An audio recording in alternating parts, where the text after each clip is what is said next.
So in between this main mass shooting, the war in Israel, and the death of Matthew Perry from Friends, which was the lead headline on Fox yesterday. But in between all these stories happened this weekend, what happened in New York got buried. Didn't see a whole lot of national coverage about this, if any. But I got some headlines out there about these 7,000 pro-Palestinian protesters that stormed the streets of New York, blocking the Brooklyn Bridge, and having to sit down at Grand Central Station. And I've got an audio clip for you. So this is at CBS New York. Thousands of pro-Palestinian demonstrators flood New York City streets, marching from Brooklyn to Manhattan. Over at the Daily News, Brooklyn Bridge temporarily shut down by pro-Palestinian protesters. According to the New York Times, Let Gaza Live calls for ceasefire fill Grand Central Terminal. So here is what it sounded like on the Brooklyn Bridge.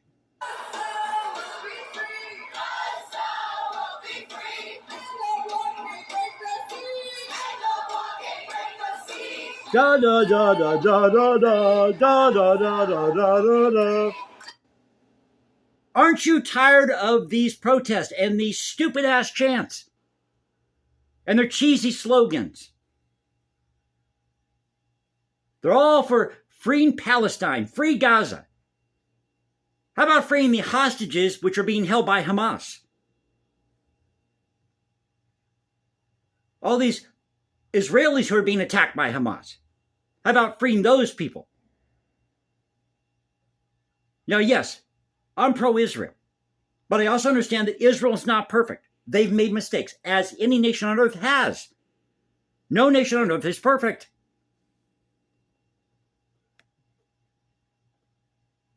But here's what they say over at CBS News, New York. Thousands of people marched for hours Saturday from Brooklyn to Manhattan, calling for a ceasefire in Gaza. At one point, the rally forced all lanes of the Brooklyn Bridge to be shut down. Organizers of the rally called for people to flood Brooklyn for Gaza, and that's in quotes. And that's exactly what they did, gathering on the steps of the Brooklyn Museum around 3 p.m. and growing with each stop. The massive group marched to the Barclays Center, then Brooklyn Bridge, temporarily closing it to traffic to march across to Manhattan. Over at the Daily News, the Brooklyn Bridge was temporarily shut down Saturday evening as hundreds of pro-Palestinian protesters trekked across its westbound lanes into Manhattan. Police also blocked cars from using the eastbound lanes during the march around 5:30 p.m. And how many of these people actually got arrested? And if they did get arrested, you think they're going to get a stiff sentence? Like you saw with January 6th? Probably not.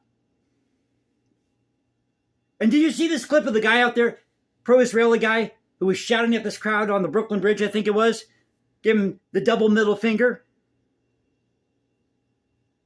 I mean, how out of touch are you? You're going to go march for Palestine. Free Gaza, free Gaza. You know, if you were so worried about freeing Gaza, freeing Palestine, why don't you pull all your resources together, all your protesters, and why don't you fly over to Gaza and tell these people to stop fighting? But you won't do it. You won't do it. I'll tell you why you won't do it. Because you don't want to get your pampered asses caught in a firefight. That's why you won't do it. See, they're all talk, little action. During Friday night's rush hour, Grand Central Terminal was partially shut down for several hours as hundreds of pro-Palestinian activists sat down in the train hall. On Saturday, protesters met in front of the Brooklyn Museum on Eastern Parkway at about 3 p.m., marched to the Barclays Center, and went to the bridge from there, as mentioned in this article over at CBS. And this is where it gets really good here. At the New York Times, hundreds of protesters calling for a ceasefire in the Israeli-Hamas war streamed into Grand Central Terminal in Midtown Manhattan on Friday, and one of the largest protests New York City has seen since the start of the conflict 3 weeks ago.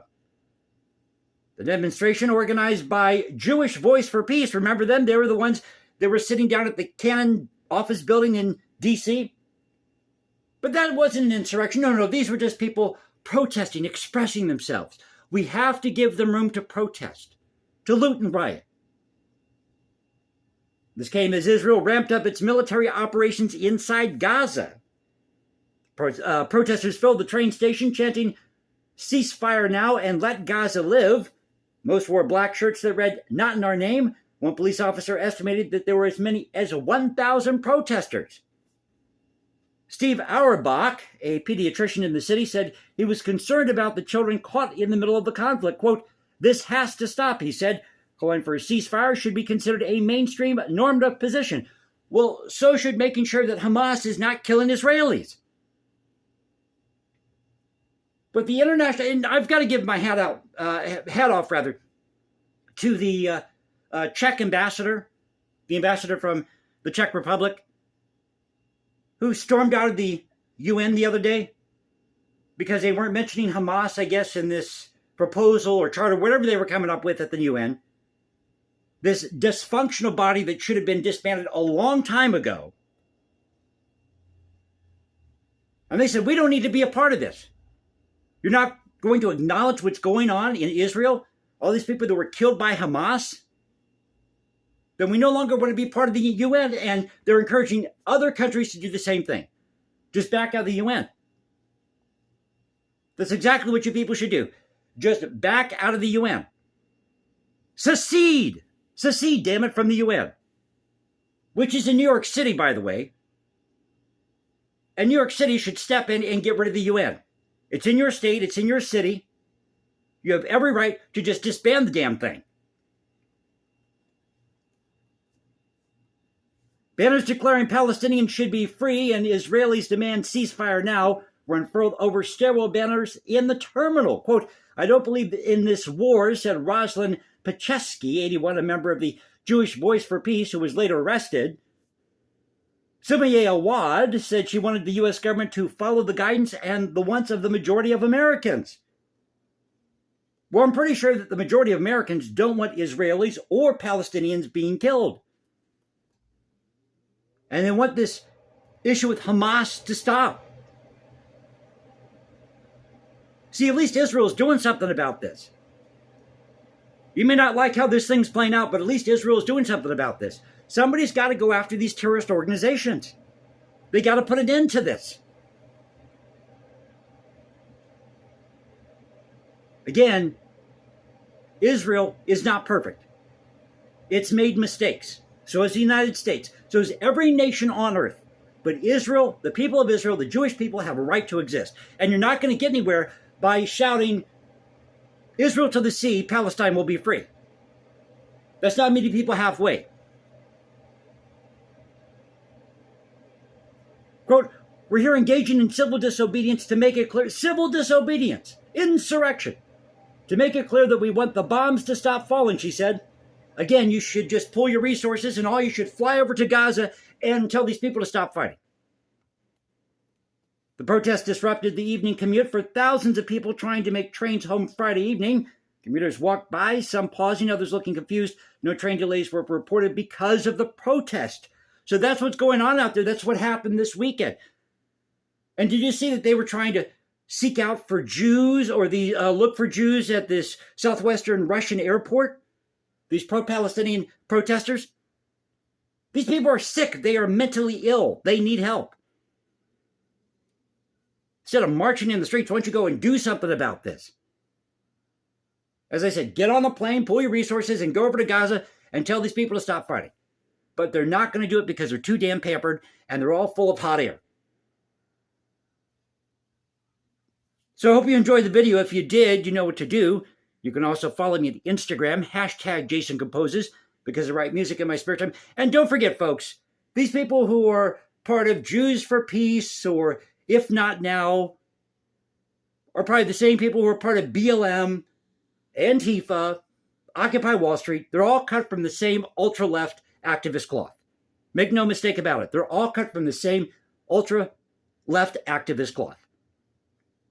So again, if you enjoyed the video, don't forget to click like, subscribe, all that fun jazz. Or you can find me at Instagram, #JasonComposes, because I write music in my spare time. Or you can go to X, Culture Confederacy, at CultureConfed1 on X. This is the Culture Confederacy saying peace out, stay safe, everybody. God bless this thing called the United States, And you all have a great Sunday evening.